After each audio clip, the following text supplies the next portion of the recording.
es la primera vez que quedamos con Jordi, ¿no? Aquí en casa de Samu, nos hemos acercado todos aquí a centralizarnos en casa de Samu y estamos, bueno, pues pasando una tarde un poco charlando y escuchando un poco de música.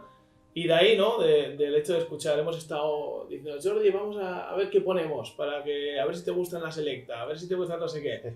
Y bueno, hemos acabado encontrando un tema de discusión. Sí, bueno, más que discusión de debate. Todo ha surgido con este disco. Con este disco, sí. Hemos puesto So What, el tema 1 de la cara A, y lo hemos puesto tanto en versión del vinilo, pero versión moderna, ¿eh? Entendemos que es con un máster digital, y la versión streaming, ¿vale?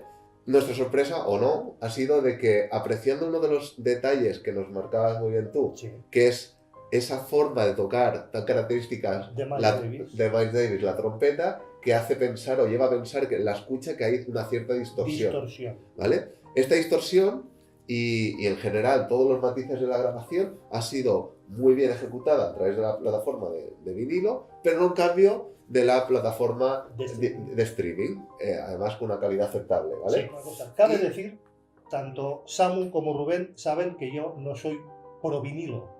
Y en cambio, al poner el archivo digital, enseguida los tres, ya no solo la trompeta, sino el alma de la pieza. ¿Cómo era la presentación? El alma de la pieza. Se los ha desmontado, ¿no? Totalmente. Y entonces de aquí ha nacido el tema. Masterización a la carta lo resumiría como decir, adecuar cómo ha de sonar algo al mercantilismo y al gran mercado. Es decir, existen diferentes segmentos de mercado y cada masterización está pensada para agradar a ese segmento. Y dentro de ese catálogo al cual va dirigido, ¿qué podemos encontrar?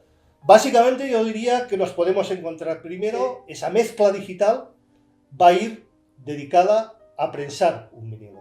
Vale. Con todo lo que eso significaría. En otro segmento estarían las plataformas digitales, sean más amplias o más estrechas, ¿eh? Porque en plataformas digitales también tenemos un abanico, desde Tidals hasta Spotify. Y luego el gran nicho de mercado, que no es un nicho, es el gran mercado, yo lo cuantificaría incluso en que puede estar en el 80% del mercado, que es la gente que escucha la música, digamos, en el equivalente a lo que sería en su momento los MP3 con auriculares en Bluetooth, con lo cual... Lo que pasa es que realmente esta gente lo escucha de la plataforma digital al final, ¿no? Casi que el... O no, hay gente que se descarga, hay la doble vertiente, hay quien escucha de la plataforma digital y hay quien descarga.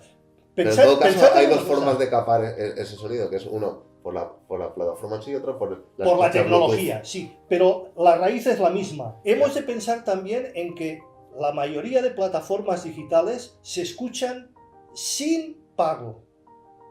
Son plataformas gratuitas, con lo cual tienen una limitación de per se, incluso más acusada esa limitación que los ficheros en MP3, que todos sabemos que la mínima calidad hoy por hoy aceptable sería un fichero MP3 a 44,1 y a 320. Como esa limitación en una plataforma en streaming es más acusada, debido a esa limitación, el mastering para esas plataformas se tiene que hacer de una manera determinada.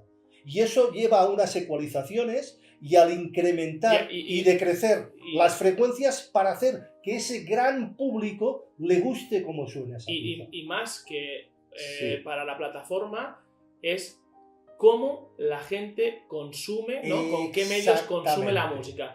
Y aquí estaremos todos de acuerdo de que los que tenemos un equipo de alta fidelidad somos una minoría. Por lo tanto, esa ecualización o esos ajustes que hacen en el mastering... Esa manipulación. Es una manipulación, ¿eh? Está hecha no para la gente como nosotros que tiene un equipo IFI, sino para gente que a lo mejor usa un Bluetooth con unos auriculares inalámbricos, para la gente que usa un altavoz Bluetooth o una barra de sonido incluso o una Alexa en casa. Exceptuando las masterizaciones especiales para audiófilos, que es la minoría.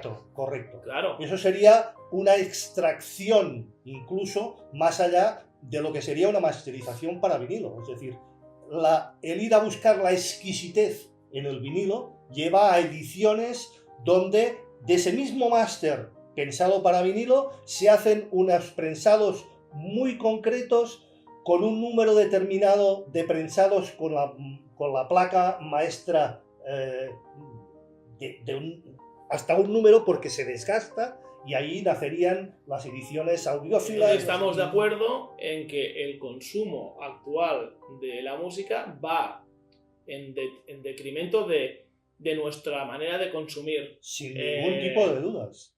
Porque, insisto, cuando se masteriza, no se ecualiza solamente, cuidado, va más allá, es decir, existen algoritmos a nivel digital que lo que hacen es entrar en terrenos de psicoacústica, es decir, agradar al oído. Es decir, tiene que existir una manera de sonar que al gran público en general, que no está habituado a escuchar música en directo, en pequeños recintos, etc., le guste cómo suena. Eso juega en nuestra contra, evidentemente, pero es que a la vez no podemos negar de que el mercado marca, y si quieren producir y vender, y nosotros somos la minoría. Somos la minoría, pero cuidado, tenemos una gran suerte. Que es que el vinilo renace. Está renaciendo gracias a la remasterización a la carta. Exactamente. Porque dentro de esos objetivos de cada máster, ¿no? El que mantiene mayor fidelidad. No, mayor fidelidad. Tiene sus limitaciones. Tiene sus limitaciones. Pero debido a esas limitaciones, gracias a esas limitaciones, no pueden hacer esas correcciones tan bestias. Exactamente. Sí. No pueden jugar tanto.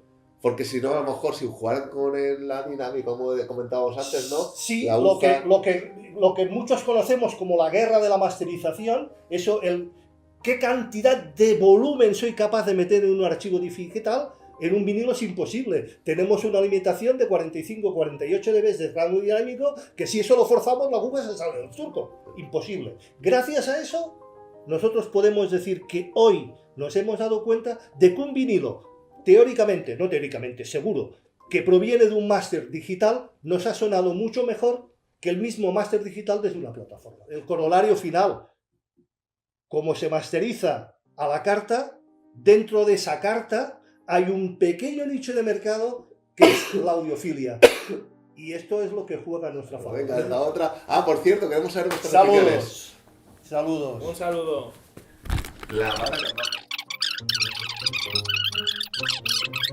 limitaciones, todo eso es muchísimo menos. Es mucho más realista. Menos mal que yo le he dicho, cuando hemos dicho vamos a hacer un vídeo he dicho, cuando lleguemos a la conclusión, 4 frases después de decir que el vinilo ha resurgido. Es un caballo desbocado. El vinilo, me gusta, me encanta la música, ¿lo veis? Sam lo acaba de decir, soy un caballo desbocado. Sí, porque no tenemos que despedir ahora y gran pasión. A nuestra favor. Ese pequeño nicho de mercado, cada vez, gracias a Dios, se está haciendo más. En definitiva, a partir de ahora, el canal, sabiendo todo esto y habiendo llegado a estas conclusiones, solo vamos a analizar altavoces Bluetooth o auriculares Bluetooth. Se puede demostrar de que el digital puede sonar tan bien como el analógico, pero en analógico no como el digital. ¿Un concierto así? No. ¡Mentira! Algunos de ellos incluso con una semiparabólica. ¿Sabes lo que están haciendo? Y veíamos que el disc jockey tenía esta curva metida en el ecualizador. Y le hacemos el ritual de bienvenida.